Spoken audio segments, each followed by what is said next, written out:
जयात कुदीरे अष्टप्रायेषु अवत्रेषु नित्यं भागवत सेवया भगवतीरुत्तमश्लोके भक्तिर्भवति नैष्टिकीम् कृष्णाय वासुदेवाय देवकी नंदनाय च नन्दगोपकुमाराय गोविन्दाय नमो नमः। हरे कृष्ण। श्रीमद्भागवत स्कंद 10 अध्याय 24 श्लोक क्रमांक 27। ह्यन्ताम अग्नय सम्यक् ब्राह्मणे ब्रह्माविदिव अन्नं बहुगुणं तेभ्य देयं वै देनुदक्षिणाः हिनन्तामग्न्य सम्यक् ब्राह्मणे ब्रह्मादिभिः अन्नं बहुगुणं तेभ्य देयं वदेनुदक्षिणः हिनन्तामग्न्य सम्यक् ब्राह्मणे ब्रह्मादिभिः अन्नं बहुगुणं तेभ्य देयं वदेनुदक्षिणः हिनन्तामग्न्य सम्यक् ब्राह्मणे ब्रह्मादिभिः अन्नं बहुगुणं तेभ्य देयं वदेनुदक्षिणः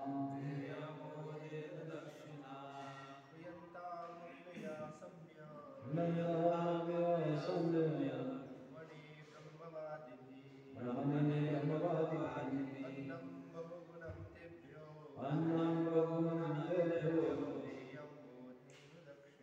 देयं वदेनुदक्षिणः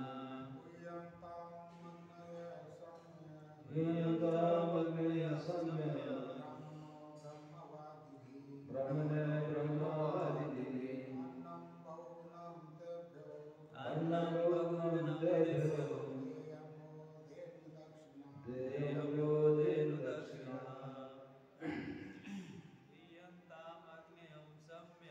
हिनन्तामग्न्य सम्यक् ब्राह्मणे ब्रह्मवादिभिः अन्नं बहुगुणं तेभ्यो देयं वदेनुदक्षिणः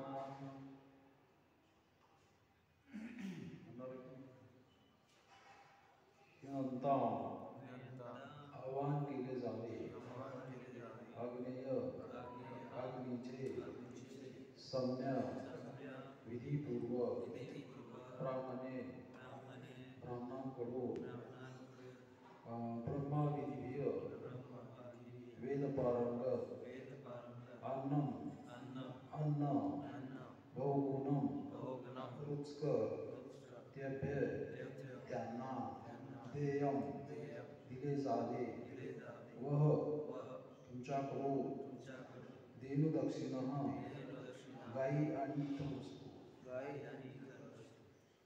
वेद मंत्रामध्ये पारंगत असणाऱ्या ब्राह्मणांनी विधीपूर्वक यज्ञाग्नी प्रज्वलित करावा। त्यानंतर तुम्ही या ब्राह्मणांना रुचकर भोजन वाढावे आणि गाय तथा अन्य वस्तू दक्षिणाच्या रूपाने द्याव्या। भाषांतर पाठीमागे म्हणायचं वेद मंत्रामध्ये पारंगत असणाऱ्या ब्राह्मणांनी विधीपूर्वक यज्ञाग्नी प्रज्वलित करावा। त्यानंतर तुम्ही या ब्राह्मणांना रुचकर भोजन वाढावे आणि गाय तथा अन्य वस्तू दक्षिणेच्या रूपाने द्याव्या. तात्पर्य जगद्गुरु श्रील प्रभुपाद द्वारा जगद्गुरु श्रील प्रभुपाद की जय. भगवान श्रीकृष्णांनी गोवर्धन पूजेचा यज्ञ व्यवस्थितपणे पार पडावा आणि त्याच वेळी नंद महाराज आणि इतर प्रजनांच्या ठाई अशा यज्ञाविषयी श्रद्धा निर्माण व्हावी या हेतूने या यज्ञाचा सविस्तर विधी स्पष्ट करून सांगितला. यज्ञाच्या प्रसंगी वेदकुशल ब्राह्मणांची उपस्थिती असावी. यज्ञ अग्नीचे आव्हान व्हावे आणि प्रचुर प्रमाणात दान दिले चालेल ही श्रीकृष्णांची योजना होती आणि ही योजना योग्य रीतीने कार्यरत केली जाणे अत्यावश्यक होते. ओम ज्ञानतिमिरान्धस्य ज्ञानाञ्जनशलाकया चक्षुरुन्मीलितं येन तस्मै श्रीगुरुवे नमः. श्रीचैतन्यमनोभीष्टं स्थापितं येन भूतले स्वयं रूपा कदामय ददाति स्वपदान्तिकं वन्देऽहं श्रीगुरुं श्रीयुतपदकमलं श्रीगुरुवैष्णवस्य श्रीरूपं सागरजातं सहगणरघुनाथं सावधूतं वैजनासहितं कृष्णचैतन्यदेवं श्रीराधा कृष्णपादान् सहगणललिता नमो विष्णुपादाय कृष्णपृष्ठाय भूतले श्रीमते वेदान्त स्वामिने. नमस्ते सरस्वती गौरवाणी प्रचारिणे निर्विशेष शून्यवादिने वाचादेशतारिणे वाञ्छाकल्पतरुभ्यश्च कृपा सिन्धुभ्यश्च पतितानां पावनेभ्यो वैष्णवेभ्यो नमो नमः. हे कृष्णपरमहंस दीनबन्धो जगत्पते गोपीश गोपिकाकान्त राधाकान्त नमस्ते. तप्त कांचन गौरांगी राधे वृंदावनेश्वरी वृषभानुसुते प्रणमामि हरिप्रिये. कृष्ण चैतन्य प्रभु नित्यानंद श्री अद्वैत श्रीवासादि गौरभक्तवृंद. हरे कृष्णा कृष्णा कृष्णा हरे हरे हरे राम राम राम हरे हरे. कृष्णा कृष्णा कृष्णा हरे हरे हरे राम राम राम हरे हरे. हरे कृष्णा कृष्णा कृष्णा हरे हरे हरे राम राम राम हरे हरे. हरे कृष्ण. तर आपण श्रीमद भागवतम स्कंद 10 अध्याय 24 आणि श्लोक क्रमांक 27 वर चर्चा करत आहोत. ह्याच्यामध्ये गोवर्धन पूजन हा भाग चालू आहे. आणि बघा श्रीमद भागवतमध्ये ज्या काही महत्त्वाच्या भूमिकांविषयी लिहिलं आहे ज्या सर्वांना माहीत असतात, म्हणजे जे भक्त नाही आहेत जे बाहेरचे लोक आहेत त्यांना सुद्धा ज्या ज्या लीला माहीत आहेत त्या 2-4 लीलामध्ये ह्याचा समावेश होतो. त्यामध्ये कुठल्या सगळ्या लोकांना कालियामध्ये बहुतेक म्हणजे भक्तीत असो नसो भारतामधले जे काही हिंदू लोक आहेत जे त्या सनातन धर्मामध्ये आहेत त्या लोकांना ह्या 4-5 लीलामध्ये कुठल्या एकतर कालियाला माहीत आहे, त्याच्यानंतर रासलीला माहीत आहे, त्याच्यानंतर माहीत आहे. तर ह्या 3-4 लीला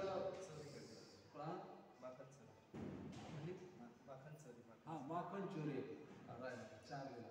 तर ह्या माखन चोरी हे लीला सर्वांना माहिती आहे. त्याच्यामुळे अत्यंत प्रसिद्ध आहेत ह्या. म्हणजे कुणी भागवत ऐको न ऐको सर्वसाधारण बऱ्याच लोकांना या भगवंत म्हटले घ्यायला माहिती. त्यामध्ये महत्त्वाचं काय आहे की बघा ह्याच्यामध्ये भागवतमध्ये जे आहे ते असं सांगितलं जातं की 325 चॅप्टर आहेत. म्हणजे त्याच्यावरचे आपण ज्या 10 चॅप्टर अध्याय 325 अध्याय म्हणजे 28वा असे 325 अध्याय आहेत. त्याच्यानंतर ह्याच्यामध्ये श्लोक आहेत 1800 आणि हा महत्वाची गोष्ट चार चार चॅप्टर एवढं महत्वाचं तर आता हे गोवर्धन आपण केले आता खूप म्हणजे 27 चाललाय म्हणजे 27 चाललाय म्हणजे कमीत कमी आपण 27 दिवस झालं म्हणजे आपण ही गोवर्धन लिलेविषयी गोवर्धन पूजेविषयी कशा पद्धतीने ऐकतो आहोत.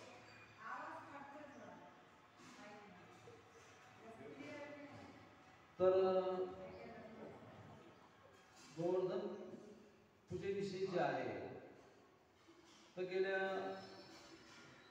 25, 26, 27 दिवसापासून ऐकतो आहोत आपण आणि या लीला ऐकत असताना किंवा ह्या लीला आपण ज्यावेळेस श्रवण करतो यामध्ये सगळ्यात महत्वाचं एक येतं की आपल्या डोक्यामध्ये नेहमी प्रश्न येतो त्यामुळे गोवर्धन काय महत्वाचं ठीक आहे तिची पूजा पण गोवर्धन काय कुठून आले किंवा ते त्याचा उगम कसा झाला तर उगम कसा झाला तर ह्याच्यामध्ये जर या पूर्वी कुणी सांगितलं नसेल तर मी आज ती परत सांगते गोवर्धन आले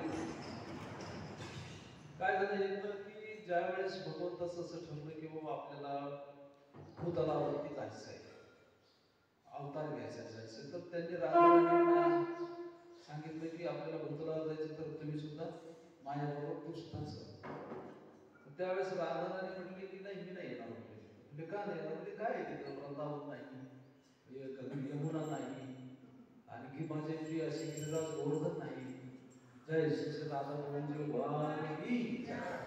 म्हणजे हे जर नाही तर मग मी कशाला येतो तर भगवंताने काय केलं की त्यांनी सांगितलं ठीक आहे म्हणजे हे सगळं नाही तरी सगळं पुढं पाडून देतो आणि म्हणून त्यांनी त्यावेळेस सर्व वृंदावन जसंच्या तसं सगळं भूतलावरती पाठवलं त्यामध्ये मग सगळे आले यमुना आले गोवर्धन आले सगळे पण या भूतलावर पहिल्यांदा जे आहे ते असं सांगितलं जातं की शाल्मली नावाचा जो द्वीप आहे या द्वीपवरती मध्यावरती द्रोण पर्वत आहे आणि द्रोण पर्वताच्या पत्नीपासून जो आहे तो गोवर्धनचे जन्म झाला. आता आपल्या पदामध्ये पर्वतापासून कसा जन्म झाला पर्वत मुलं वगैरे कसे काय जन्म देऊ शकतात तर हे पूर्वी झालेले कारण पूर्वी आपण आता जरी पर्वत एका जागेवर असलो तरी पूर्वी आपण भागवतामध्ये बघितलं की पर्वत एका ठिकाणी दुसऱ्या ठिकाणी जातात पर्वत उंच उठतात पर्वत कुठेही जाऊ शकतात पण एका ऋषीने शाप दिल्यानंतर ते एका जागेवर थांबायला आणि हे यापूर्वी सुद्धा ऐकलं की आपल्याला माहिती आहे पार्वती कुणाची कन्या आहे कुठल्या पर्वताची कन्या पर्वताचीच कन्या ना पार्वती सुद्धा त्यामुळे आपल्याला हे लक्षात घेतलं पाहिजे की ही जी आहे गिरिराज गोवर्धन जे आहे त्यांचा जो जन्म आहे तो या द्रोण पर्वतापासून झाला आणि त्यांनी मग झाल्यानंतर की सगळे देवी देवता सुमेरी पर्वत वेगवेगळे जे पर्वत आहेत हिमालय सगळे त्या ठिकाणी त्या ठिकाणी गेले आणि म्हणजे आपले गोवर्धन गिरिराज गोवर्धन जे आहेत त्यांची स्तुती केली आणि त्यांची स्तुती करत असताना त्यांनी सांगितले की आपण जे आहात ते भगवंताला असे प्रिय आहात वृंदावनामध्ये आपलं फार मोठं स्थान आहे आणि अशा पद्धतीने त्या ठिकाणी तुम्ही गोलोक सुद्धा मध्ये असत अशी स्तुती सगळ्या पर्वतांनी त्यांची केली आणि मग ते त्या ठिकाणी राहिले तर एकदा काय झालं एक दिवस तीर्थयात्रा करीत असताना महर्षी पुलत्स्य मुनी जे आहेत ते त्या ठिकाणी चालले होते आणि त्या ठिकाणी जात असताना त्यांनी बघितलं की इथं जो पर्वत आहे हा की इतका सुंदर आहे असं मस्त स्थान आहे त्या ठिकाणी पर्वतावरती फुलं फळं आहे नझरे वाहत आहे प्रचंड प्रमाणात वृक्षराजी आहे हिरवगार असं आणि ही जी आहे ती तपस्या करण्यासाठी भगवंताचं ध्यान करण्यासाठी भगवंताच्या सेवेसाठी ही जागा खूप छान आहे मग हे जर मला मिळालं तर किती चांगलं होईल असं त्यांच्या मनामध्ये आलं आणि त्यांनी विचार केला की हा जो पर्वत आहे यालाच मी घेऊन जातो मग ते कुठं राहत होते तर ते काशीला म्हणजे काशी या ते राहत होते त्यांना वाटलं की आपण यांना काशीला घेऊन जावं आणि म्हणून ते त्यांचे गिरिराज गोवर्धनचे जे वडील आहेत दोन त्यांच्याकडे गेले आणि त्यांनी प्रार्थना केली की मला तुमचा द्रोणांना प्रार्थना केली की मला ही गिरिराज गोवर्धनची पाहिजे. तर ते म्हणजे माझं खूप माझ्या मुलावरती प्रेम आहे आणि तुम्ही घेऊन झाल्यानंतर मला प्रचंड दुःख होईल, पण मी तुम्हाला नकार पण देऊ शकत नाही, कारण तुमच्या शापाला मी देतो. मी जर नकार केला तर तुम्ही मला काहीतरी शाप द्या, त्यापेक्षा मी माझ्या जड अंतकरणाने तुम्हाला मी ते द्यायला देतो. आणि असं म्हणून त्यांनी आज्ञा केली की ठीक आहे, तुम्ही पोलीस मुलींना सांगितलं की तुम्ही घेऊन जाऊ शकता. मग ते पर्वताजवळ गेले गिरिराज आणि त्यांना म्हटले की बाबा तुम्ही माझ्याबरोबर चल. आता गिरिराज गोवर्धन तर काही त्याची इच्छा नव्हती, पण कसं आहे की मग त्यांनी वाटलं की आता जायचं तर आहे, पण काहीतरी चाल खेळली पाहिजे, दोघंही खुश झाले पाहिजे. आपण नाही म्हटलं तर हे आणखीन आपल्याला शाप देतील. आणि म्हणून ते म्हटले की ठीक आहे, पण तुम्ही मला कसं घेऊन जाणार, कारण माझं जे आहे ती माझी लांबी 8 योजनं लांब आहे, 5 योजनं रुंद आहे आणि 2 योजनं मी उंच आहे. एवढं माझं जर तुम्ही कसं देणार. तर ते म्हणले काही नाही, तू माझ्या उजव्या हातावर आहेस, मी तुला बरोबर घेऊन जातो. तर बघा ह्यामध्ये की ज्यावेळेस आपल्या मनात येत विचार की पुरुष ते मुलीसाठी साधा जीव तो एवढ्या मोठ्या पर्वताला आपल्या हातावरती घेऊन जाऊ शकतो. तर या अखिल ब्रह्मांडाचे नायक जे आहे भगवान कृष्ण, तर या पर्वताला डाव्या करवलीवरती तो सहज घेऊ शकतात. तर अशा पद्धतीने आपण म्हणजे काही काही लोकांना जर वाटत असेल की अविश्वासी कसं काय शक्य आहे, काही लोक म्हणतात ना नास्तिक शक्यच नाही, करवलीवर कशाचा पर्वत उचलला आहे.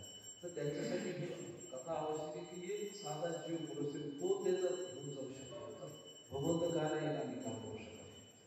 तर मग त्यांनी फक्त ठीक आहे ते म्हणजे घेऊन जातो, तर गिरिराज तयार झाली बरोबर ठीक आहे मी येतो म्हणले. तर त्यांना वाटलं की आता कसं जायचं, तर त्यांच्या डोक्यामध्ये प्लॅन होता की आपल्याला जिथं पाहिजे तिथंच आपण उठू. आणि म्हणून त्यांनी काय केलं की अट टाकली किंवा मी येईल, पण मला तुम्ही जात असताना कधी परत खाली ठेवायचे नाही. ज्या ठिकाणी तुम्ही मला पहिल्यांदा खाली ठेवा त्याच ठिकाणी कधी हलणार नाही. यांना वाटलं तर ठीक आहे, काय त्याला एकदा घेऊन जाऊ, ते आपण डायरेक्ट काशीच्या ठिकाणीच त्यांना ठेवूया आणि तिथं आपण मग आपला आध्यात्मिक सेवा आणि तिथं ध्यान करू. आणि अशा पद्धतीने त्यांनी ती आत्मा मांडली आणि मग ते पर्वताला गोवर्धनला घेऊन ते निघाले. तर काय झालं की गिरिराज गोवर्धनला ज्यावेळेस वृंदावनाच्या तिथून चालले तर त्यांना वाटलं की अरे बाप हे तर वृंदावन आहे, तर आपलं स्थान आहे. आणि त्यावेळेस त्याच्या लक्षात आपण इथंच थांबलं पाहिजे. आणि म्हणून त्यांनी स्वतःला खूप असं भार केला, स्वतःचं वजन वाढवलं प्रचंड.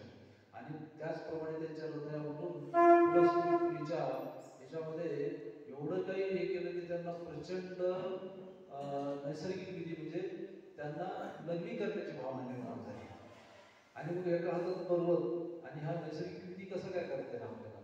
मग त्यांना थोडे झाले ते म्हणले बाबा काय करावं. ते तेवढ्या इतकं त्यांना प्रेशर आलं त्या ठिकाणी द्यायचं की त्यांना वाटलं आता काय करावं. ते झटकन सगळं विसरले काय आठीत काय, पटकन गिरिराजजीला खाली ठेवलं आणि ते त्यांचं विधी करायला गेले.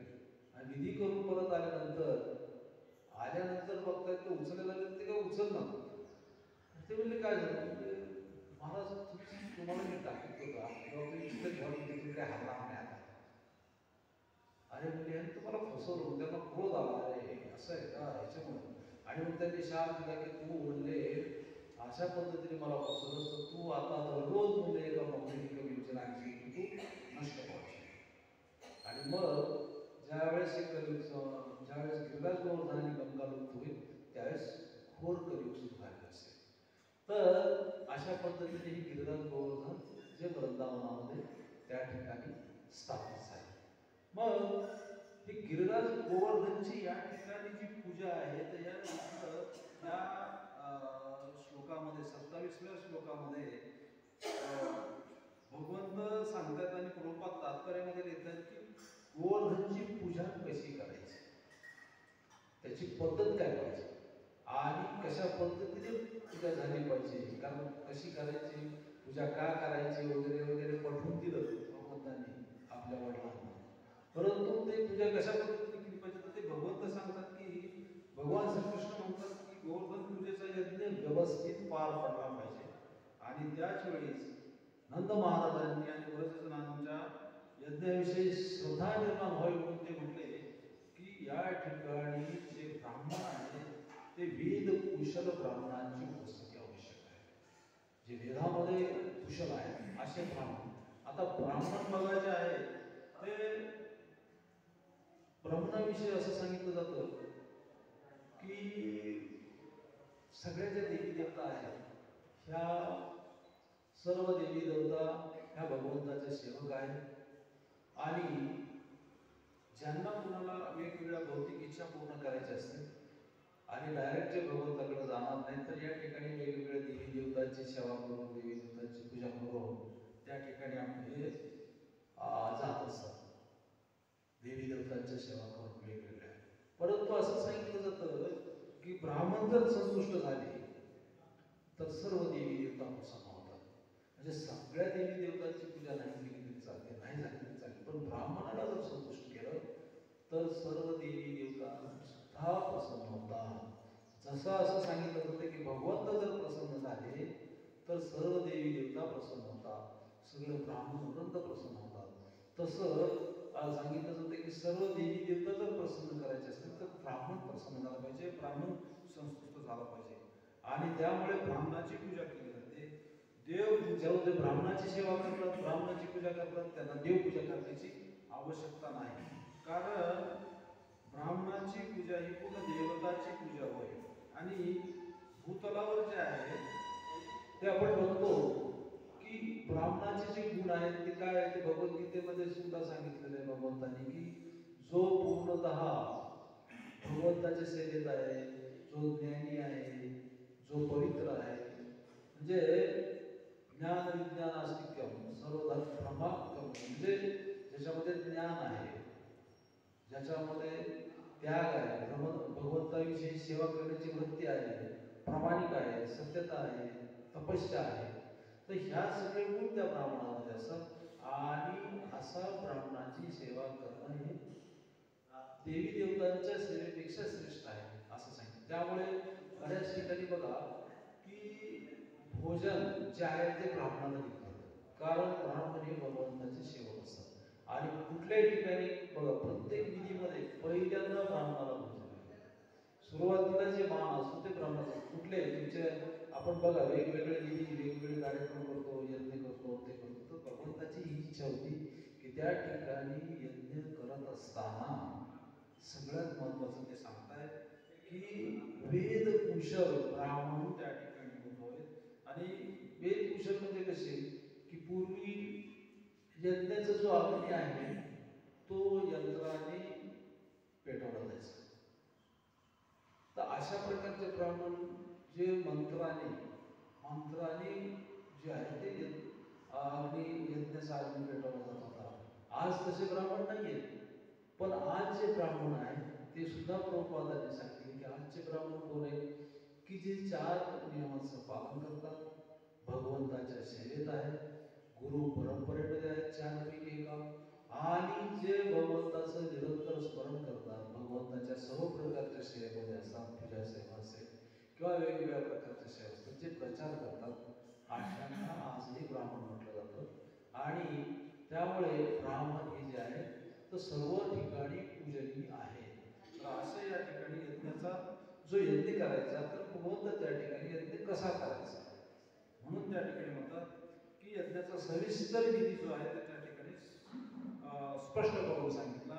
आणि यज्ञाच्या विषयी ते तात्पर्यामध्ये प्रभुपाद देतात की ब्राह्मणांची उपस्थिती असावी. त्याचप्रमाणे त्या ठिकाणी त्या ब्राह्मणाद्वारे यज्ञ अग्नीला आवाहन केलं जावं आणि प्रचूर प्रमाणात दान दिलं जावं. ब्राह्मणाचं एवढं महत्व आहे की ब्राह्मणाविषयी इतकं समाजामध्ये त्यांचं एवढं महत्व आहे की क्षत्रियांना सुद्धा ब्राह्मण भाव वाटते. याचं उदाहरण म्हणजे साक्षात विश्वामित्र मुनी झाल्यानंतर, पण पहिले ते कोण होते, क्षत्रिय राजा होते. आणि क्षत्रिय राजा असताना काय झालं की एकदा ते एका स्वतःच्या सर्व सैन्य सामग्री सगळे घेऊन एका जंगलामध्ये गेले आणि त्या ठिकाणी गेल्यानंतर एक झोपडी होती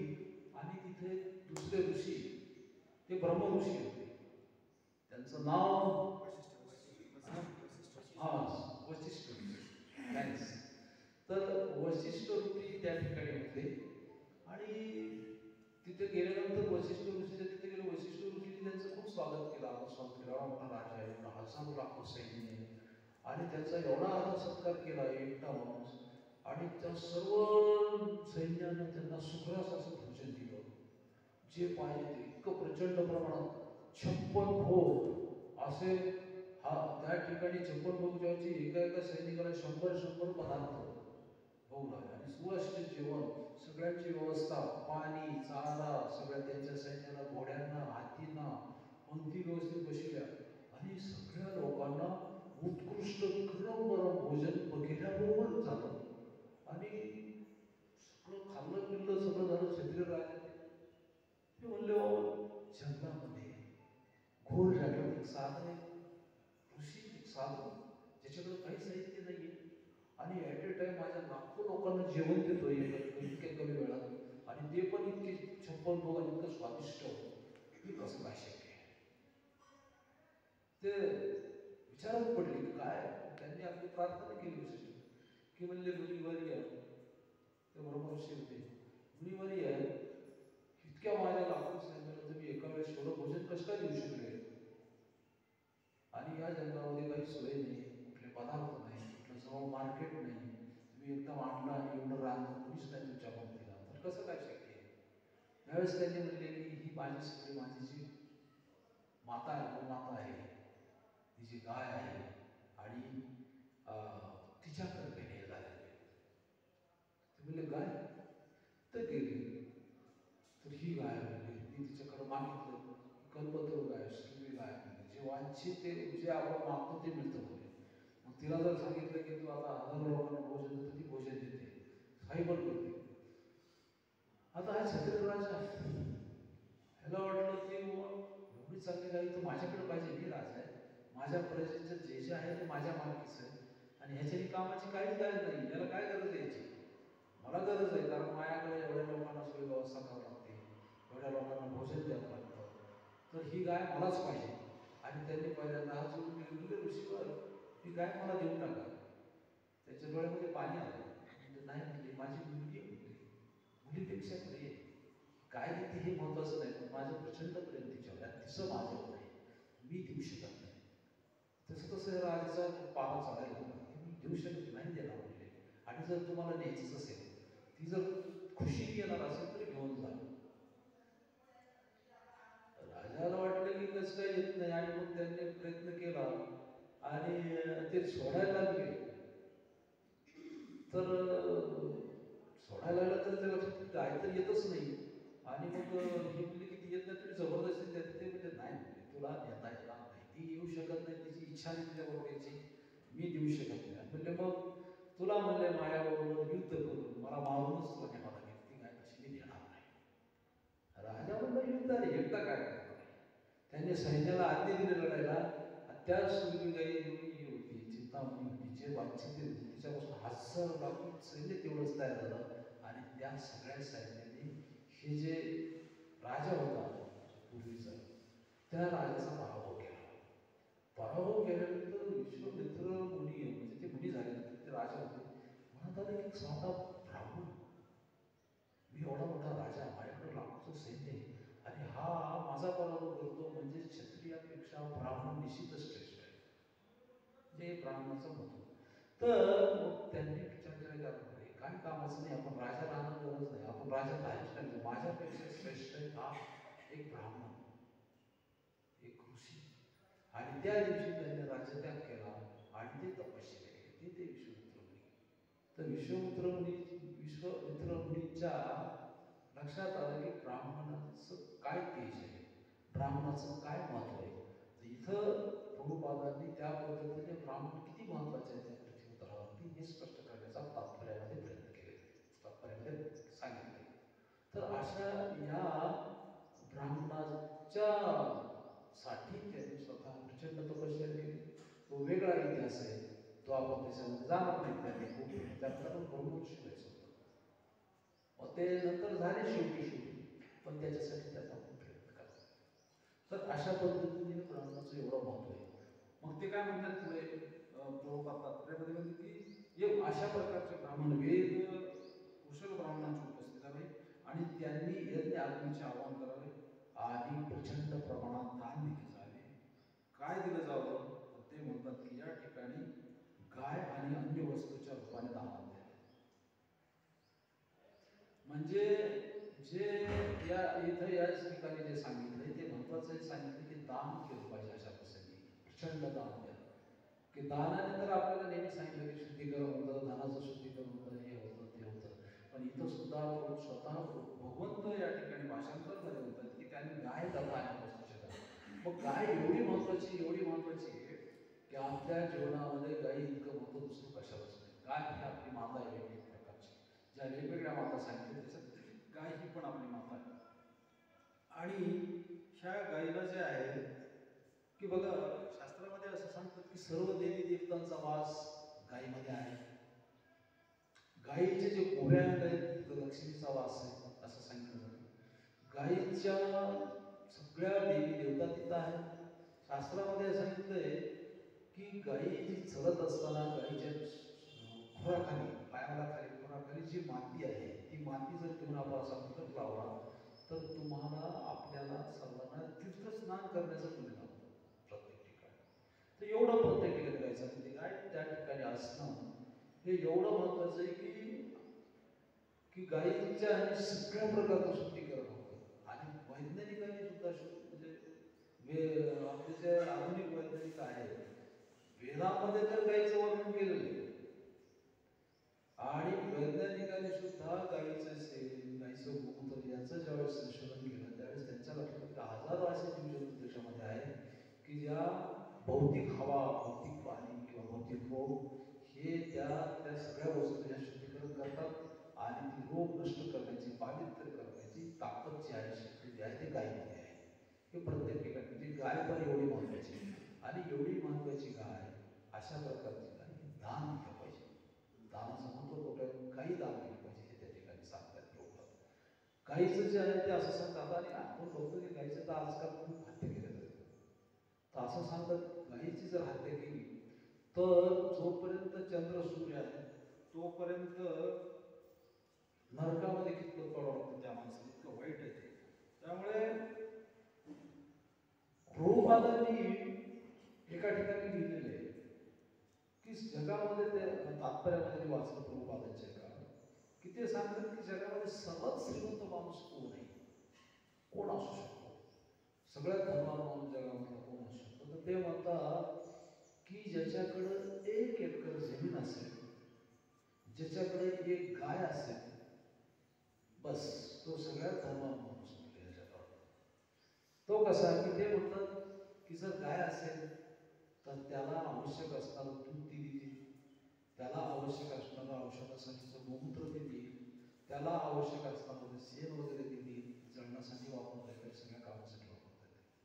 त्यानंतर त्या शेतीमध्ये जे खत लागणार आहे ते देईल आणि तो माणूस त्याला जे जे आवश्यक आहे दररोजच्या जीवनासाठी, जे धान्य असेल, भाजीपाला असेल, कंदमुळं असतील, फळं असतील, त्या जमिनीमध्ये स्वतः उपजीव करून तो तिथं चांगल्या पद्धतीने त्याचं जीवन निर्वाह करून भगवंताच्या सेवेत लावू शकतो. 1 एकर जर असेल तर त्याचं पूर्णतः जीवन एक कुटुंबाचं याच्यावरती उपलब्ध होऊ शकतं. तो त्या ठिकाणी चांगल्या पद्धतीने राहू शकतो असं प्रभुपादांनी एका ठिकाणी तात्पर्यामध्ये सांगितलं. एवढं काय आणि शेतीविषयी सांगितलं आणि ह्या डोक्यामध्ये प्रभुपादांनी उद्देश ठेवून सर्वप्रथम जे आहे ते अमेरिकेमध्ये प्रतिवृंदावन त्या ठिकाणी न्यू वृंदावन जे निर्माण केलं होतं तर तिथं हजारो लाखो एकरमध्ये त्यांनी काय केले की भारतातलं सगळं जे आहे ते त्या ठिकाणी त्यांनी त्या काळामध्ये की जी कल्पना तेव्हा ही काल्पनिक वाटायची, गाय शेती पाश्चिमात्य देशातले लोक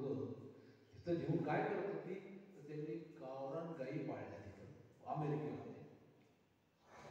तिथं ते स्वतः भारतातली शेती ज्या पद्धतीने करतात तशी शेती त्या ठिकाणी करायला लागली आणि धान्य, बैल आणि पूर्णतः नैसर्गिक रीतीने सर्व निर्मिती केली. त्या ठिकाणी घरं बांधली आणि त्यांच्या मुलांसाठी त्याच ठिकाणी गुरुकुल निर्माण केले शिक्षणासाठी.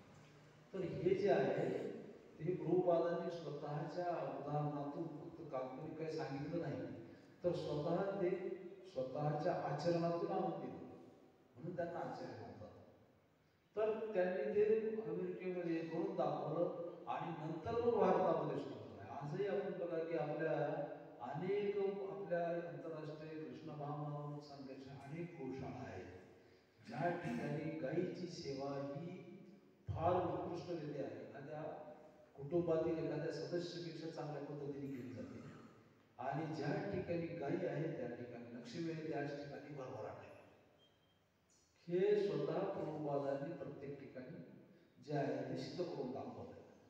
एवढं त्यांनी गायीचं महत्व त्या ठिकाणी दिले.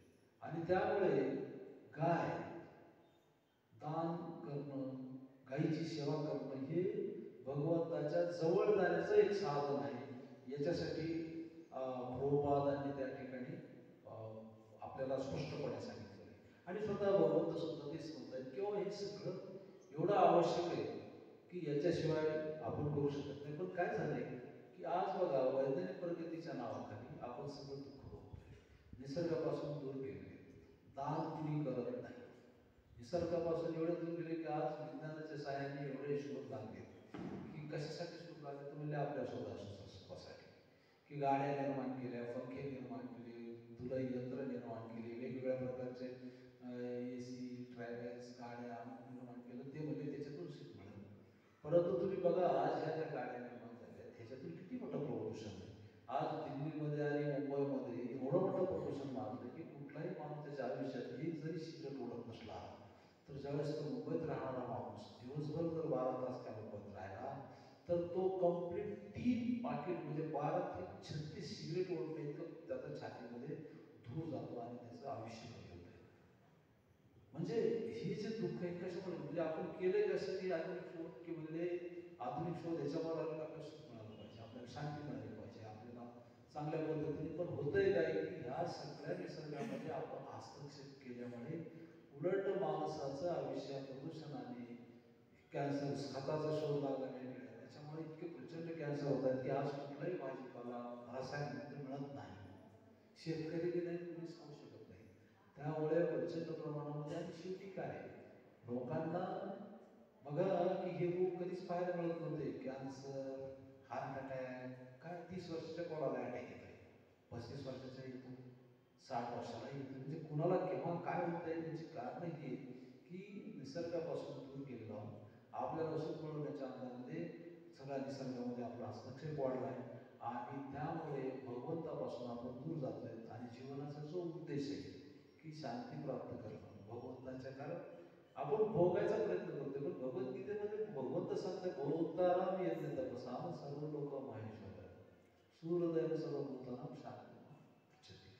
म्हणजे जो हे सांगतो की मी सर्व यज्ञाचा सगळ्यांचा भोक्ता आहे, मी सर्व ग्रह आणि देवी देवतांचा परमेश्वर आहे, मी सर्व जीवांच्या कल्याणाची आणि चांगल्या कार्याची इच्छुक आहे, त्यांच्या सुखाची करण्याची इच्छुक आहे, अशा प्रकारचा मी आहे. हे जे जाणतो त्याला शांती प्राप्त होते, त्याला सुख प्राप्त होते.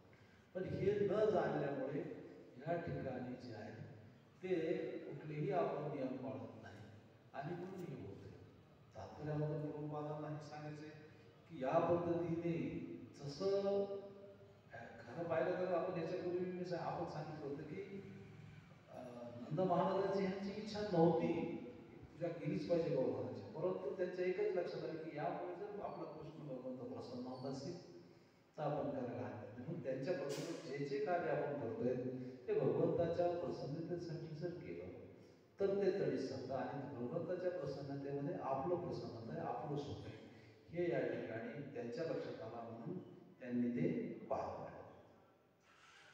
की बघा प्रत्येक ठिकाणी म्हणजे चैतन्य महाप्रभू असतील, स्वतः प्रभुपाद असतील, त्यांनी त्या काळात सुद्धा दानाचं महत्व चैतन्य महाप्रभूंनी दाखवलं, गायीचं महत्व त्यांनी वेगवेगळ्या पद्धतीने दाखवलं, तसंच प्रभुपादांनी दाखवलं. आणि या ठिकाणी स्वतः भगवंत सुद्धा या श्लोकाच्या आधारे सांगत आहे की गाय आणि ब्राह्मण त्यांची सेवा कशी केली पाहिजे, कशी पूजा केली पाहिजे. तर या ठिकाणी सांगतायत